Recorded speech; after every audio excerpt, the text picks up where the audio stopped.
Okay, AP Bio. Well, today I'd like to talk about some practical matters of how science works and how we're going to try to work in this class, especially when we go into lab, make observations out in the field. We will be doing a lot of labs, which I should have already talked about in some of our intro stuff.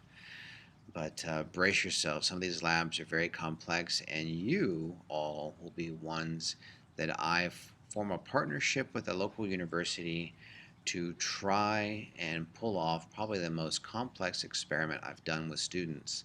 So get ready, and we want to make sure that we're on the same page. So you've seen this picture before probably if you've had me in class, but the question to you is, what is this? It's not a mer horse or a monster necessarily. It's a seahorse, right? Now, that's actually a seahorse. And if you remember this lesson here, is that this was drawn back in the day when there were no cameras, no photographs, and so some naturalist went out, probably stuck his head in the ocean, and saw one of these. But since they can't take a picture like these are here, he has to come back and describe it to an artist. So he tells the artist, ask him, what'd you see? And so he tells the artist, well, I saw a fish, but it had the head of a horse. So, the artist says, okay, and just starts drawing a horse basically. But of course, it had a curly tail, and so you get the curly tail there. That makes sense. And so the artist basically asked the naturalist, well, you said it was a fish. Did it have any fins? And the scientist, if you will, just said, yeah, it had the little ones. So the artist, I'm assuming, just went okay and drew him where the hooves go. And so what the scientist failed to say was that they were on the back, on the dorsal side. Right? So that would have made the drawing a much different. So imagine if you put those little fins on the back of this horse, it would still look a little bit weird, but you would get it. You would see what's happening here. So we need to learn how to observe correctly and how to be clear in our language and how to practice this throughout the year. And so we're going to learn some scientific processes and some soft skills about what it means to be in lab and how to do science. So your learning has kind of two parallel tracks. One is straight info, concepts, and data, and the other one is how to do, like how to perform certain processes and execute certain procedures in lab. So you're going to get to feel what it's like to do some college level science. So the second half of chapter 1 talks about inquiry and testing hypotheses. So the word science in Latin scientia just means to know, so it's kind of a vague, big term. You can have all kinds of sciences. You can have theological science and poetic science and biology, and so it's an old term that actually just means to know. But science is a formalized, systematic study of the natural world using the senses for our purposes. And inquiry is the search. Inquiry is the search to know. And how we search is very formalized in order to be a special discipline. How we search is we write down, we form a logical hypothesis. A hypothesis is not an educated guess. There's no guessing. It's a statement that can be tested. So the way science works as a philosophy, in a way, is you might be curious about something, you might want to do some inquiry, you want to know, but the way that you proceed is not like other subjects. You form a hypothesis.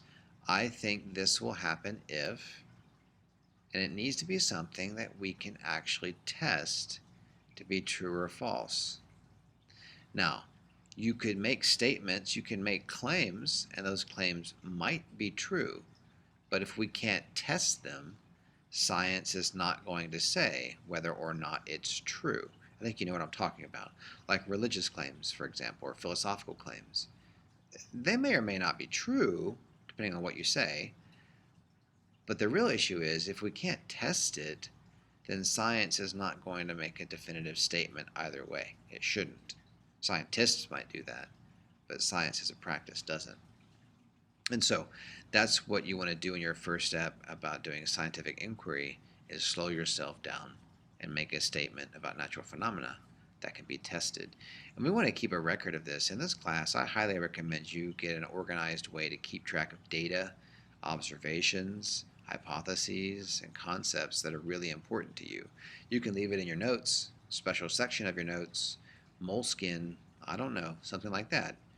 But you're going to want to keep track of some of this stuff because we're going to do some pretty complex things that you might want to have readily on hand for our discussions. So if you remember from ninth grade, when I tell you to make observations, I want you to compare and contrast.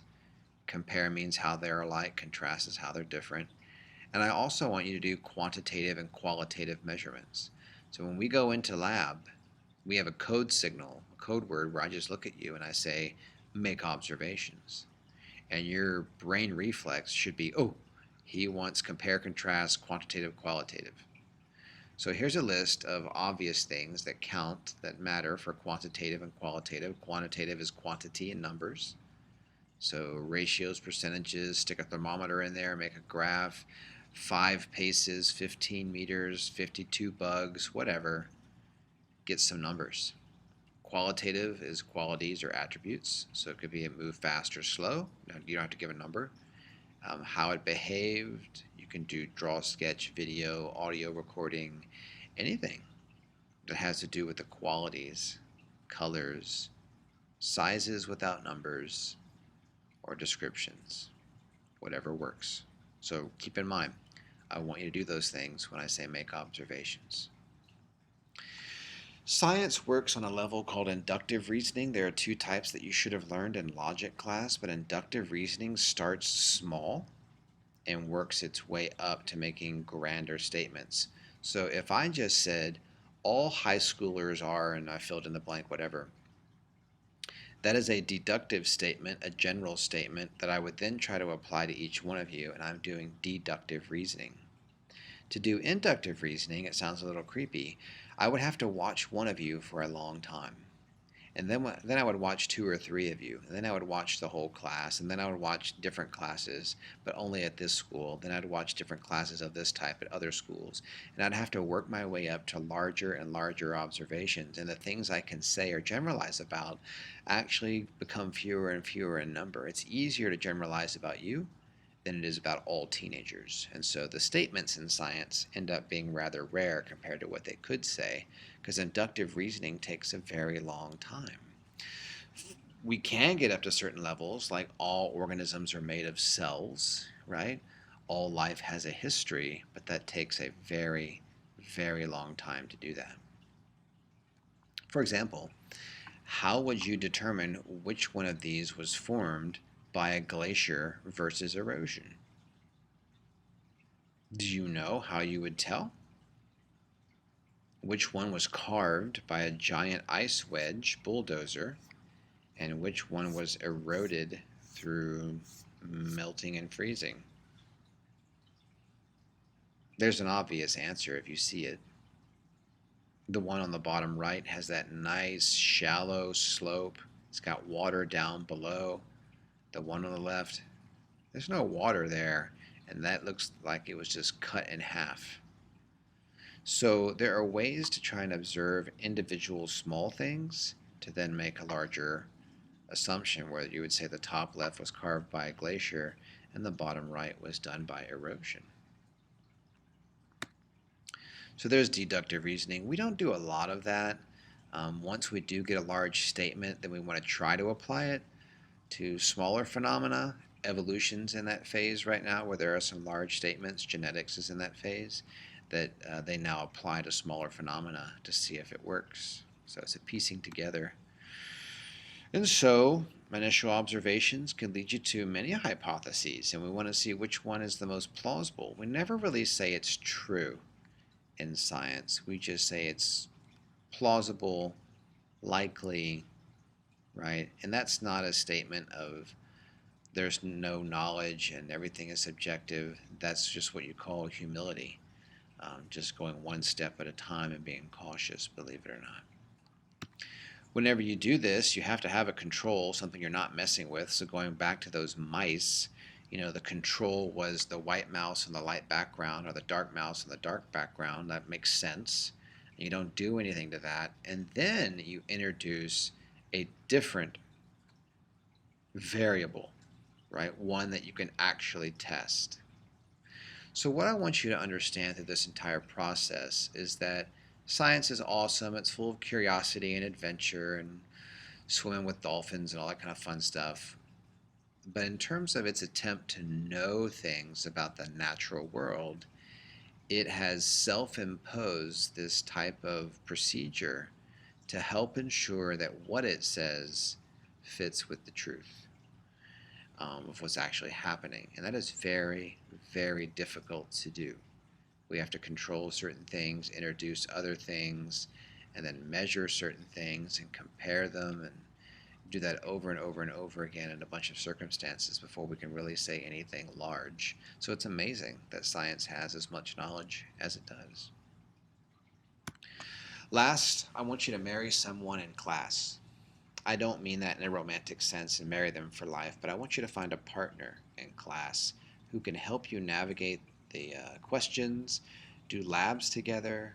It's better if you're not alone. I am not worried about cheating. You know that I have high standards, but we are going to be quite collaborative in this class. We are going to learn together. If you don't know the answer to something, then just ask your partner, work on it together, and come up with some understandings. Sometimes you guys and gals can talk to each other better than I can talk to you, depending on what we're doing. And we are going to learn together as a class. Some of you will be great at certain things like genetics or cells, and others of you will be better at ecology or nutrition or whatever it is. And so it's okay, and we just need to help each other out. So since science is a social process, this class will be too. The answers are in the back. They're suggested answers. They're not great answers, but they're in the back of the book. I know that. That's easy.